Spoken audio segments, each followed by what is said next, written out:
আমরা অনুরোধ রাখবো কোন কোন বিষয় বেশি পোস্ট করবেন, কোন কোন বিষয়গুলোকে বর্জন করার চেষ্টা করবেন।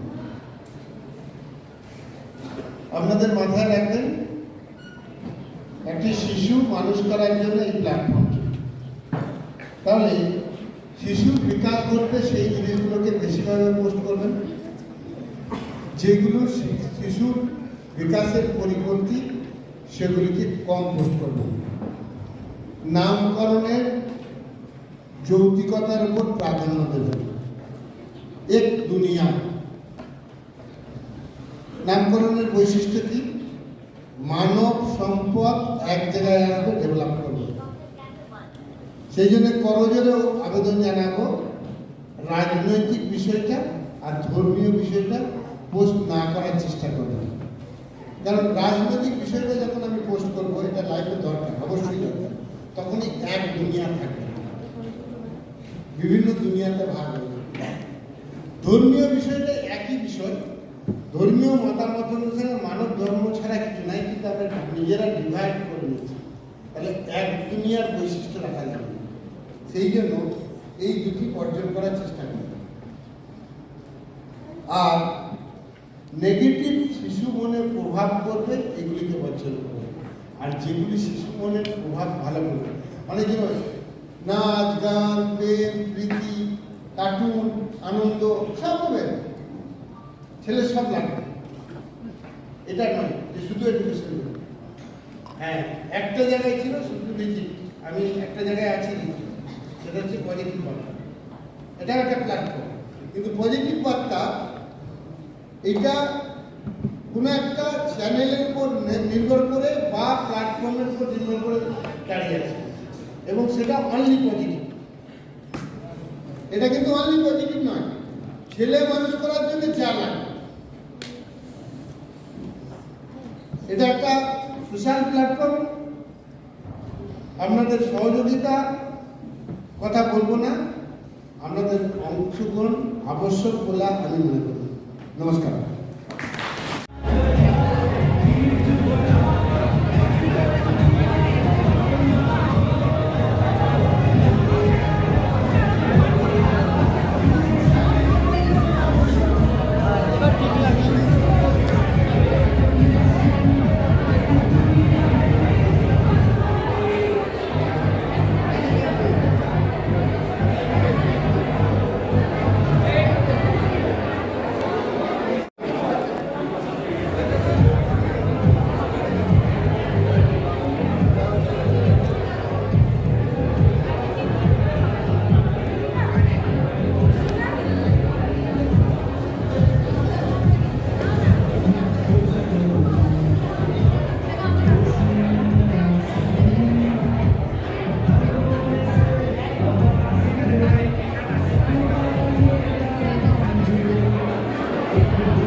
পজিটিভ বার্তা নাম দিয়ে আমি পজিটিভ খবর করতাম।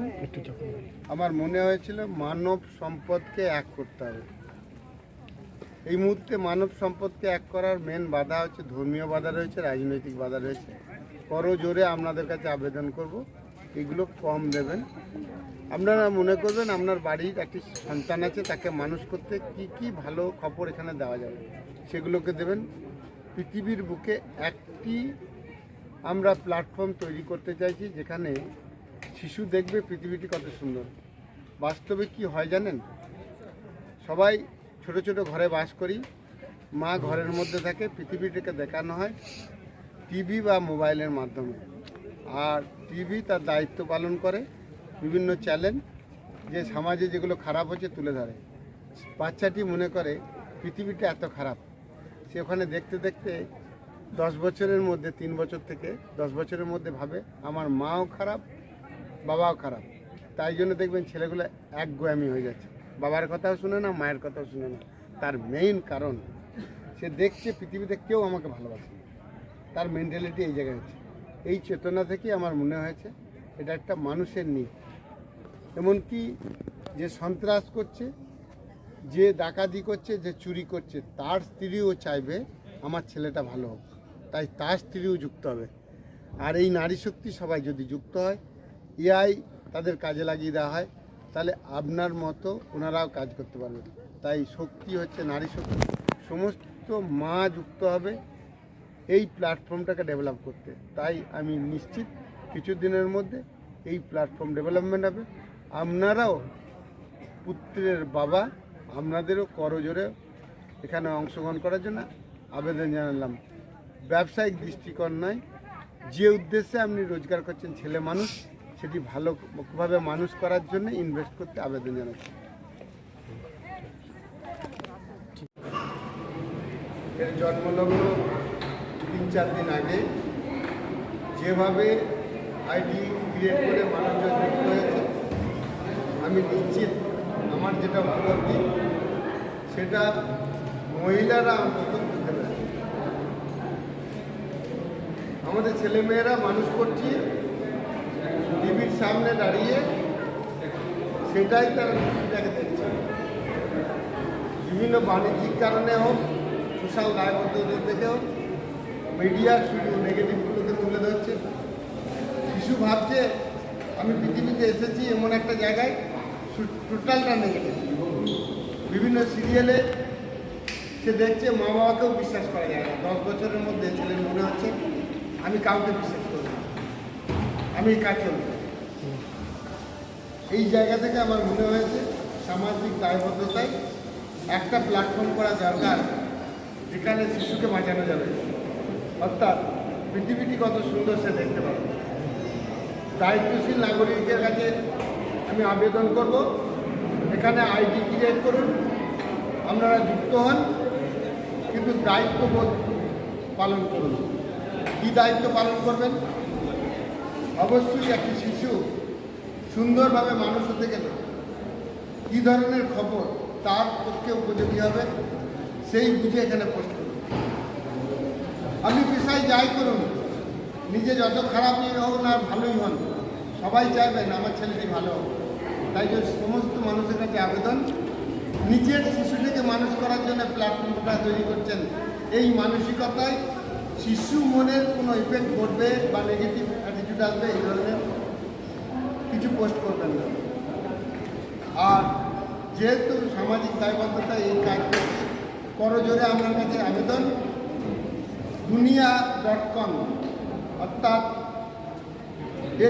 কম খরচে বিশ্বমানের আধুনিক চিকিৎসার হুগলির মিডল্যান্ড নার্সিংহোমে বাংলার বিশিষ্ট চিকিৎসকরা এই নার্সিংহোমে রোগীদের চিকিৎসা করেন। জটিল রোগের চিকিৎসার জন্য রোগীদের আর দক্ষিণ ভারত যাওয়ার দরকার নেই।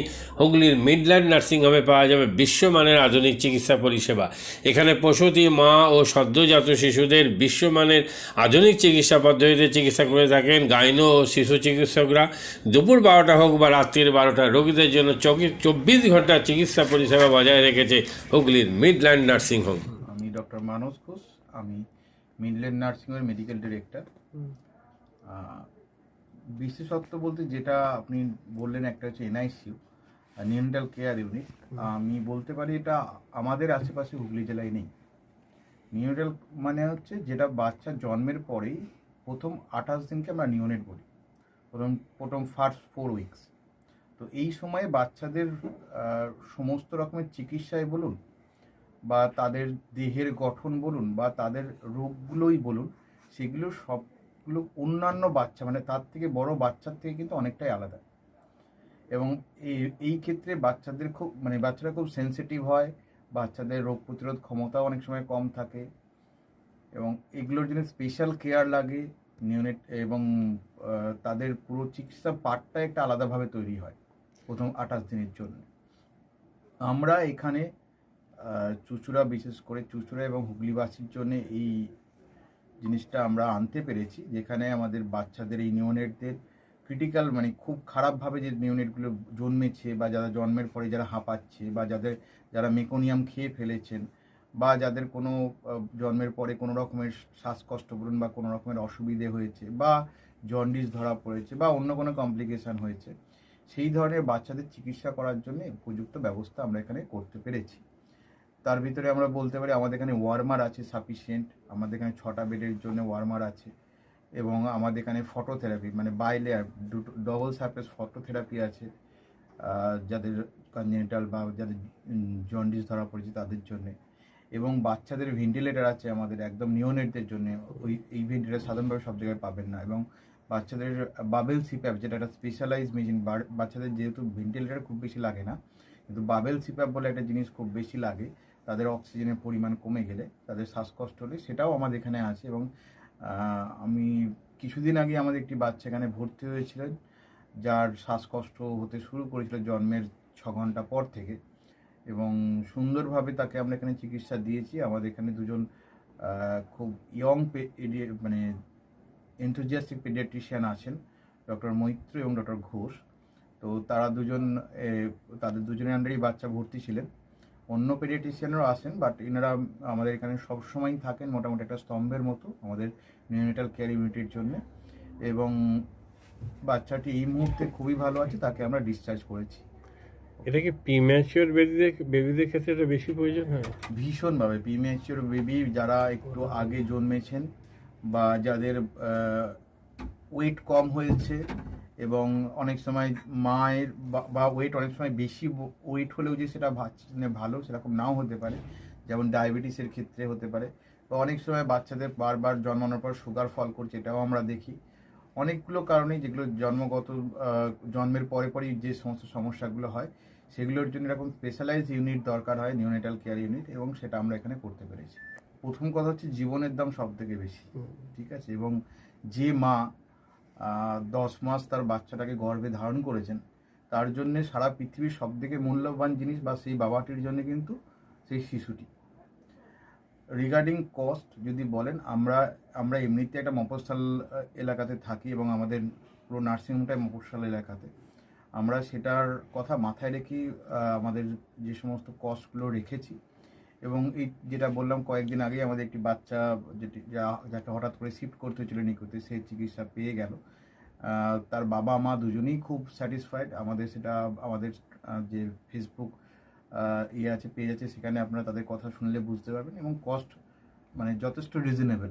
আমি একেবারে কম বেশি এরকম বলবো না, আমি বলবো রিজনেবল। আমাদের মফস্বলের জন্য যেটা হওয়া উচিত সেই রকমই করা আছে।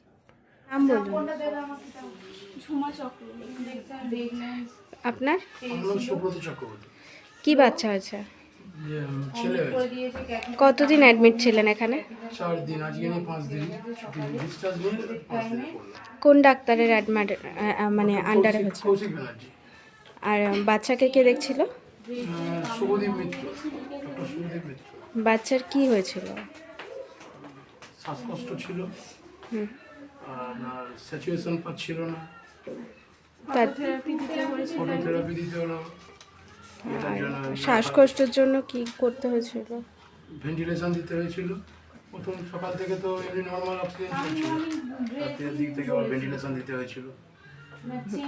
এখন কেমন আছে বাচ্চা? এখন ভালো আছে, একদম সুস্থ। একদম। মা কেমন আছে? মা ভালো আছে। আচ্ছা, আজ বাড়ি যাচ্ছেন তো? হ্যাঁ। Thank you. হুগলির কোদালিয়ায় জাতীয় যুব কম্পিউটার সাক্ষরতা মিশন স্কুল পড়ুয়াদের পাশাপাশি তরুণ প্রজন্মের কাজে স্বনির্ভর হওয়ার জন্য বিশ্বমানের কম্পিউটার প্রশিক্ষণ কেন্দ্র। এখানে ক্লাস 3 থেকে ইঞ্জিনিয়ারিংয়ের কম্পিউটার কোর্স পর্যন্ত প্রশিক্ষণ দেওয়া হয়। এই হুগলির কোদালিয়া জাতীয় যুব কম্পিউটার সাক্ষরতা মিশন প্রশিক্ষণ কেন্দ্র থেকে কম্পিউটারে প্রশিক্ষণ নিয়ে দেশে বিদেশে অনেক ছাত্রছাত্রী আজ প্রতিষ্ঠিত। স্বল্প ফিতে ছাত্রছাত্রীদের বিশ্বমানের কম্পিউটার প্রশিক্ষণ দিয়ে এই কেন্দ্র এক বেঞ্চি দৃষ্টান্ত সৃষ্টি করেছে। বন্ধন নিউজের ক্যামেরায় ধরা পড়ল সেই দৃশ্য। নমস্কার, জাতীয় যুব কম্পিউটার সাক্ষরতা মিশন কোদালিয়া, আগে জুনিয়র ফ্যাকাল্টি। এখানে ক্লাস 3 থেকে ইঞ্জিনিয়ারিং অবধি সমস্ত রকম কোর্স করানো হয় এবং তার সাথে সাথে প্রফেশনাল কোর্স যেমন C plus plus, Java, power BI, Tally, GST, web development, app development, power BI etcetera সব রকমের কোর্স করানো হয়, কম্পিউটার কোর্স করানো হয়। এখানে ইংলিশ মিডিয়াম এবং বাংলা মিডিয়ামে দুরকম স্টুডেন্টদেরই সব রকম কোর্স করানো হয়।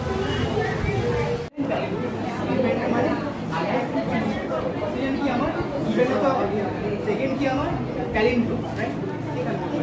আমি এখানে কি করলাম, এই পার্টটা আমি বার করছি কাকে, এই পার্টটা the first while loop is for the sum of digits and the second while loop is for the reverse.